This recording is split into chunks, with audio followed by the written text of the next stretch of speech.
Welcome to AT1 Christ at the Center of Adventist today, and I'm your host, Stefani Leeper.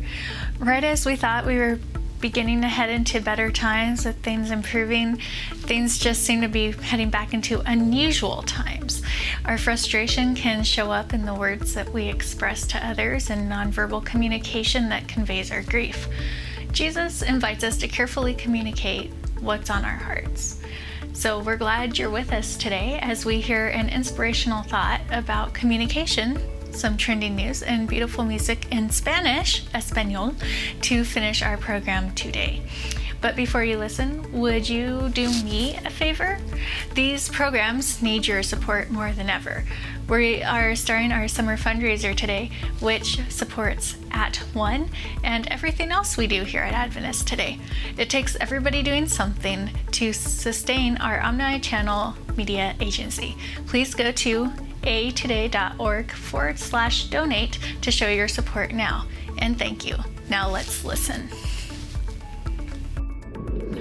Years ago, when I was in seminary, I had a conversation with someone over whether it was good to be liberal or conservative.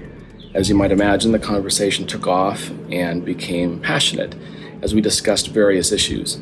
Towards the end, I tried to summarize what I felt was a healthy principle by saying, I don't think the devil cares which ditch he gets you to fall into as long as he gets you off the path. The person thought for a moment and then looked at me and said, "You know, you're right, but I think I'd rather be in the right ditch." What? What are you talking about? The point is to stay on the road. Only later did I think of another analogy that may have helped this person. Would you like me to slap you with my right hand or my left hand? The point is not to get slapped. The point is not to fall off the road, and yet we get so bound to certain positions and labels, progressive, liberal, conservative, that we're willing to follow those positions no matter where they lead, even if it takes us off the path of Jesus. In Matthew 7:13 and 14, Jesus talks about the narrow way and avoiding the broad path that leads to destruction. Most of the time we interpret this as referring to sticking with what we know to be true versus popular trends that change all the time. And there's a lot of merit to that. But what if this passage doesn't just refer to what we believe, but how we believe it? Most of us over the last year or two have seen a lot of partisan politics, polarization, and tribalism as people seem to be divided on just about every issue, whether it's the election, whether it's the pandemic, whether it's vaccines, whether it's how to interpret the Bible, whatever it might be. And one of the dynamics that communication scholars have noticed is what propaganda scholars call verbal compulsion. This practice where people will incessantly and compulsively use aphorisms and slogans and phrases and memes that reflect certain ideologies, but they may not even really know the ideologies behind them. They've just watched their favorite news station, read their favorite author, followed their favorite social media personality, and they pick up these phrases and these quips, and they just use them uncritically all the time. A good example of this is the discussion around critical race theory that we see. A lot of people have written very thoughtful articles on critical race theory. A lot of people have written thoughtful critiques on critical race theory, even within critical race theory. But I know for me, most of what I see are memes and slogans and caricatures. And if you sit down with these people, I've talked to a few of people in my network and said, have you read any critical race theorists? Have you really done any deep dive research on this topic? The answer is usually no, I haven't. They're just repeating and regurgitating these different things. When it comes to the narrow way, and the broad path that leads to destruction, what if the narrow way reflects a different attitude when it comes to truth? Jesus puts that discussion of the narrow way between two really important teachings. The first one, which happens right before, is the golden rule: do unto others as you would have them do unto you. How would you like people to communicate with you? How does that impact how you should be communicating? Right after the discussion on the narrow way and the broad path that leads to destruction, Jesus talks about trees bearing good fruit. We know that good fruit, the fruit of the Spirit, is love, joy, peace, and patience. And the opposite of those things are usually what we see when it comes to a lot of discussions online and in person. And so what if the narrow way means taking whatever we have that we hold as truth, but approaching it with openness, reflexivity, and honest exploration, versus the popular way, which is rage, reaction, and uncritical going along with whatever's popular? What if we were to embrace following the narrow way of Jesus. This way that really says, I want to communicate with respect to the other person. I really want to understand these issues. I don't want to just regurgitate popular phrases and ideas that I hear. I really want to engage in dialogue.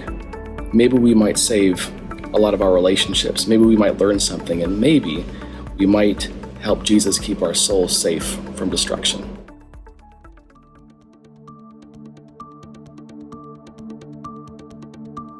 Hello, and welcome to AT Trending News, a look at some of the headlines from the Adventist community.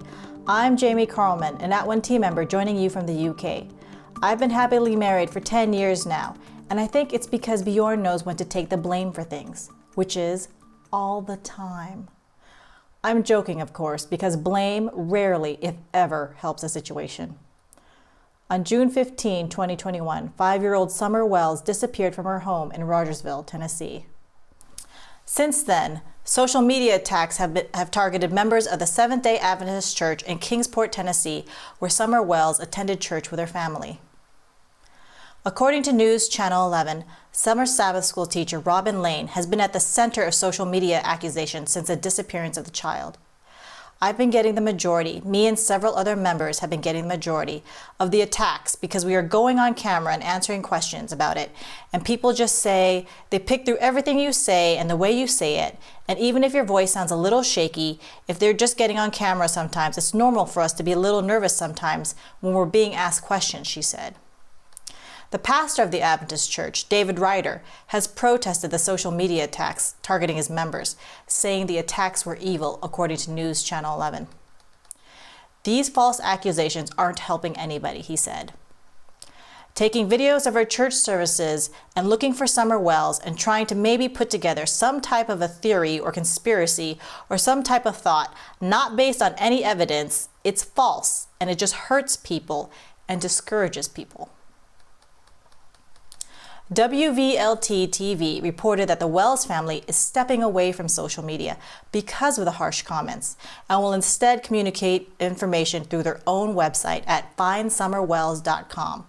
That's FINDSUMMERWELLS.com, no spaces.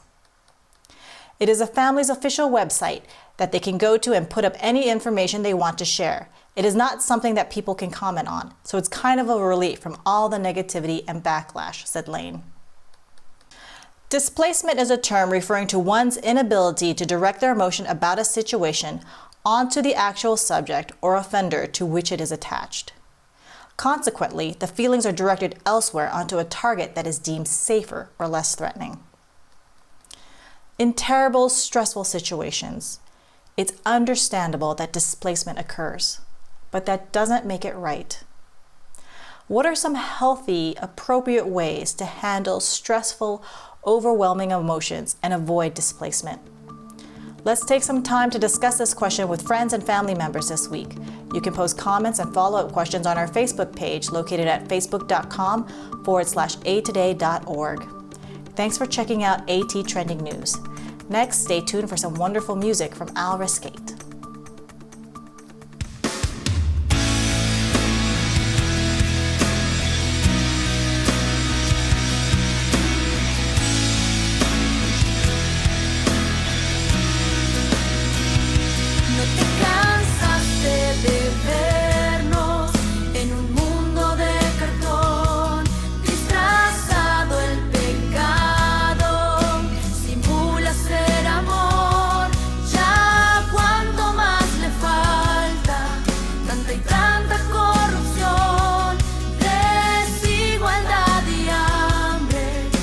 Más